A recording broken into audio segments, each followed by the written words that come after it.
بیان کا موضوع جوانی میں عبادت کے فضائل ہے۔ عام طور پر جوانی کے دنوں میں بے فکری برتی جاتی ہے اور ان حسین لمحات کی بے قدری بڑھاپے میں پچھتاوے کا سبب بنتی ہے۔ لہٰذا جب تک جوانی باقی اور صحت سلامت ہے، اسے زیادہ سے زیادہ عبادت میں گزارنا بہت ضروری ہے۔ کیا کرتے ہیں آج کل ہم جوانی میں؟ ہم مستی کرتے ہیں، ہمیں کوئی نماز کا بولتا ہے ہم سنتے ہی نہیں ہیں، ہم سوچتے ہی نہیں کہ ہم بھی نماز پڑھیں گے، اور کسی کام کا ہمیں بولیں گے ہم ترنت مان جائیں گے، ہمیں بولیں گے فون چلانے کا یا کوئی بھی اور کام ایسا کرنے کا ہم فوراً مان جاتے ہیں۔ نیک کام کرنے کا ہمیں کوئی بولے گا ہم بولیں گے بڑا آیا نیک، میں نے دیکھا تھا اس نے یہ گناہ کی تھی، یہ گناہ کرتا ہے، اب آیا ہمیں بولنے والا کہ تم نیک کام کرو۔ ہم بولتے ہیں نہیں کل کریں گے، آج نہیں کریں گے، کل کریں گے۔ بس یہی میں آپ کو ایک واقعہ بتاتی ہوں۔ عبادت گزار نوجوان، ایک بزرگ نے فرماتے ہیں کہ میں نے ایک نوجوان کو آبادی اور لوگوں سے دور سے الگ تھلگ جنگل میں مصروف عبادت دیکھا۔ میں نے سلام کیا، اس نے جواب دیا۔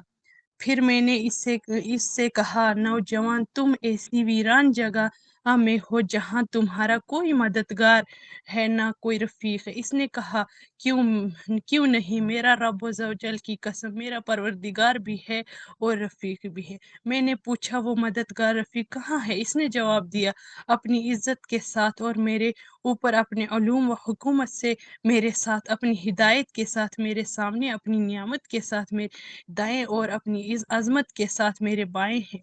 ایسی باتیں سن کر میں نے عرض کی کیا آپ مجھے اپنی صحبت اختیار کرنے کی اجازت دیں گے؟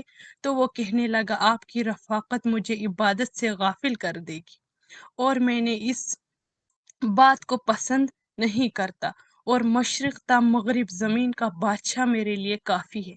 میں نے پوچھا آپ کو اس جگہ میں وحشیت نہیں ہوتی؟ اس نے مجھے جواب دیا جس کا حبیب و انیس اللہ عز و جل ہو اسے کیوں کوئی وحشیت ہوگی؟ میں نے پوچھا کھانا کہاں سے کھاتے ہیں؟ جواب دیا جب اس لطف نے ماں کے تاریک پیٹ میں بھی مجھے غذا دی تو کیا اب وہ میری کفالت نہیں فرمائے گا؟ میرے لیے اس کے پاس مقرر رزق ہے اور اس کا وقت بھی لکھا ہوا ہے۔ پھر میں نے اس سے دعا کی درخواست کی تو اس نے مجھے یوں دعا دی اللہ عز و جل آپ کی آنکھوں کو اپنی نافرمانی سے محفوظ فرمائے، دل کو اپنے خوف سے بھر دے اور آپ کو ان لوگوں سے میں نہ بنائے جو اس کے غیر میں مشغول ہو کر عبادت سے غافل ہو جاتے ہیں۔ جب وہ جانے کے لیے کھڑا ہوا تو میں نے قریب ہو کر عرض کی اے میرے بھائی آپ سے دوبارہ ملاقات کب ہوگی؟ تو مسکرا کر کہنے لگا آج کے بعد دنیا میں تو نہیں آپ سے ملاقات نہ ہوگی، ہاں پر روز قیامت جب سب لوگ جمع ہوں گے تو آپ مجھ سے ملنا چاہیں تو دیدار الہی کرنے والوں میں مجھے تلاش کرنا۔ کہاں تلاش کرنا؟ جہاں پہ لوگ اللہ کا دیدار کرتے ہیں۔ میں نے پوچھا آپ نے یہ کہاں سے جان لیا؟ جواب دیا اس کی عزت کی قسم اسی کی طرف سے کیونکہ میں نے اپنی آنکھوں کو حرام کردار چیزوں سے، اپنے نفس کو خواہشات کے اصول سے بازار کھا اور تاریک راتوں میں اپنی عبادت کے لیے تنہائی اختیار کی، بس اسی کے بدلے مجھے اپنا دیدار کرائے گا۔ پھر وہ نوجوان غائب ہو گیا، اس کے بعد کبھی اس سے ملاقات نہ ہو سکی۔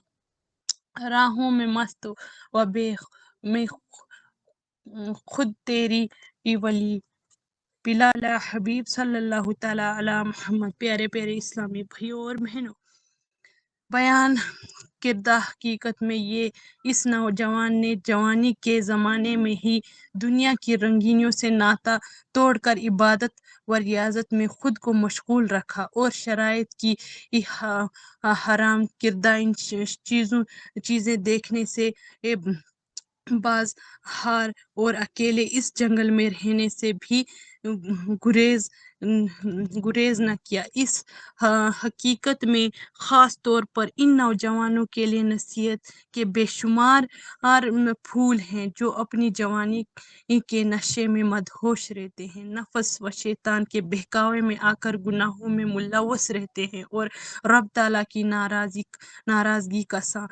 سامنا کرتے ہیں۔ ایسوں کو چاہیے کہ جوانی کی اہمیت کو سمجھتے ہوئے اس کے قیمتی لمحات کو فضولیت میں برباد کرنے کے بجائے عبادت الہی میں گزاریں گے۔ زندگی میں ہر نعمت صرف ایک بار ملتی ہے، جوانی بھی ہمیں ایک ہی بار ملتی ہے، دوبارہ نہیں ملتی ہے۔ آج ہم سوچتے ہیں بھائی وہ بچپن کتنا اچھا تھا، وہ ہمیں واپس ملتا ہے، مت ملتا ہے۔ ویسے یہ جوانی ہے کہ ہمارے لیے اللہ کی طرف سے ایک تحفہ ہے، اسے سنبھال کر رکھیں، اسے یوں بدکاریوں میں، برے کاموں میں ضائع نہ کریں۔ جتنا ہو سکے اچھا کام کرو، جتنا ہو سکے نیک بنو، اپنی نماز قضا نہیں کرو۔ آج ہم نماز قضا کر رہے ہیں، پھر ہم بڑھاپے میں کیا نماز پڑھیں گے جب ہم اٹھ نہیں پائیں گے؟ جب ہمیں اٹھنے کے لیے کسی اور کا سہارا لینا پڑے گا تب ہم کیا نماز پڑھیں گے، جب ہم آج اپنی نمازیں قضا کریں گے۔ جوانی ایک بار ہی ملتی ہے۔ مفتی یار خان مت رحمت اللہ فرماتے ہیں، صحت، جوانی، مالدار اور زندگی کو ضائع نہ جانے دو، اس میں نیک اعمال کر لو، یہ نعمت بار بار نہیں ملتی۔ مزید فرماتے ہیں، جوانی کھیل کود بڑھاپے میں جب کہ اعصاب بیکار ہو جائیں، کثرت عبادت کی خواہش کرنا بے وقوفی ہے۔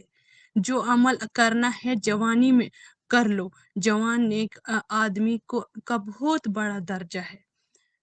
جوانی میں جو آپ نیکی کرو گے اس کا بہت زیادہ درجہ ہے۔ بولتے ہیں کہ اگر جوانی میں آپ کوئی نیک کام کرو، اگر بڑھاپے میں آپ اس کا وہ کام کرو گے، اگر جوانی میں جو کرتے اس سے آپ کو 72 زیادہ نیکیاں ملتی ہیں۔ میٹھے میٹھے اسلامی بھائیوں اور بہنوں، جوانی یقیناً اللہ عز و جل کی عطا کردہ نعمتوں میں سے ایک عظیم نعمت ہے جس کا کوئی معمول نہیں۔ ایک بار چلی جائے تو پھر دوبارہ اربوں خربوں روپے آپ خرچ کرو گے تو واپس نہیں آئے گی۔ تو انشاءاللہ عز و جل بروز قیامت حسرت و ندامت سے بچ سکیں گے، ورنہ اس نعمت کی ناقدری کے سبب شدید ذلت و خواری اٹھانی پڑے گی ہے، کیونکہ قیامت کے دن جوانی کے متعلق بھی سوال پوچھا جائے گا ہم سے۔ 5 سوالات پوچھے جائیں گے قیامت کے دن، ہم سے 5 سوالات پوچھے جائیں گے۔ حضور پاک صلی اللہ علیہ وسلم نے ارشاد فرمایا، قیامت کے دن بندہ اس وقت تک قدم نہیں اٹھا سکے گا جب تک اللہ تعالیٰ اس سے 5 سوال نہیں پوچھیں گے۔ تب تک انسان اپنا قدم نہیں اٹھا پائے گا جب تک اللہ اس سے 5 سوال نہیں پوچھیں گے۔ وہ 5 سوال کیا ہے؟ عمر کن کاموں میں گزاری، جوانی کن کاموں میں گزاری، مال کہاں سے کمایا، کہاں خرچ کیا، اپنا علم پر کہاں تک عمل کیا۔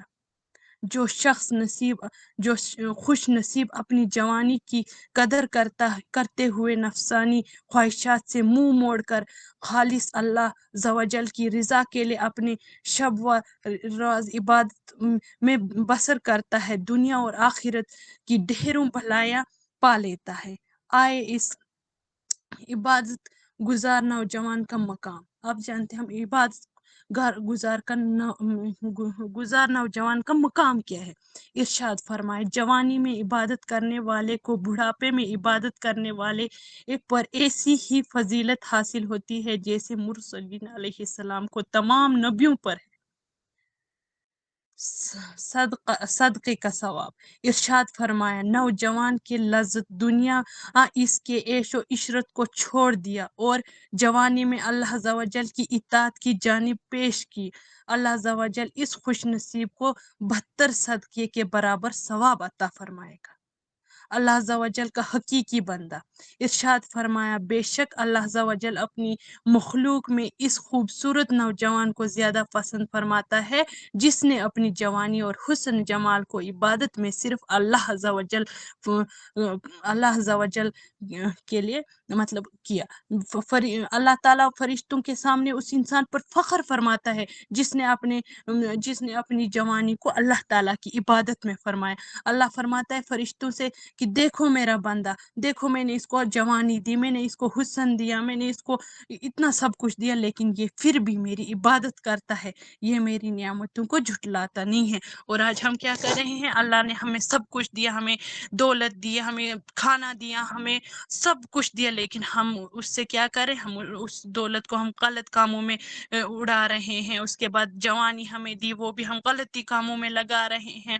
ہم نہیں بول رہے ہیں کہ اللہ تعالیٰ نے ہمیں ایک خوبصورت نعمت دی ہے، اسے ہم اللہ تعالیٰ کی راہ میں لگائیں۔ نہیں، کبھی ہم نماز کے لیے ہمیں فرصت نہیں ہوتی ہے، باقی کاموں کے لیے۔ اب کچھ لوگ بولتے ہیں مجھے یہ کام ہے، کوئی بولتا ہے مجھے ڈیوٹی جانا ہے۔ جب تجھے اپنی ڈیوٹی یاد ہے تو آپ کو نہیں ہے یاد کہ مجھے نماز بھی پڑھنی ہے؟ جب ہم لڑکے ہم بولتے ہیں ہمیں بچے ہیں، ہمیں اپنے بچے یاد ہیں، ہم کھانا بناتے ہیں، ہم گھر کی صفائی ہمیں یاد ہوتی ہے، سب کچھ یاد ہوتا ہے، لیکن ہمیں نماز کا جب بولتے ہیں ہائی میں کیا کروں میرے پاس بچے، اس وقت ہمارے بچے نہیں ہوتے ہیں، یا جب ہم صفائی کر رہے ہوتے ہیں بچے وہاں پہ رو رہے ہوتے ہیں، پھر ہم نہیں بولتے ہیں کہ ہمارے بچے رو رہے ہیں، نہیں، تب کوئی نہیں یہ بولے گا، تب بولیں گے پہلے ہم اپنا کام کر لیں۔ جب ہم کام سے فارغ ہو کر بیٹھ جاتے ہیں پھر ہمیں کوئی اگر نماز کا بولے گا ہم بولیں گے نہیں، ہمیں ہمارے پاس بچے ہیں، ہائی میں کیا کروں میرے پاس بچے ہیں۔ اور یہ ایکسکیوز میں نے سنے ہیں اور یہ میں نے خود دی ہے۔ اللہ عز و جل کا محبوب بندہ ارشاد فرمایا بے شک اللہ عز و جل اس نوجوان سے محبت فرماتا ہے جس نے اپنی جوانی کو اطاعت خداوندی میں فنا کیا۔ محبت میں اپنی گما یا الہی، نہ پاؤں میں اپنا پتہ یا الہی، تو اپنی ولید کے خیر دیدار مرے غوث کا واسطہ یا الہی، صلو علی حبیب صلی اللہ تعالی علی محمد۔ اللہ پاک ہمیں کہنے اور سننے سے زیادہ عمل کرنے کی توفیق عطا فرمائے، آمین یا رب العالمین۔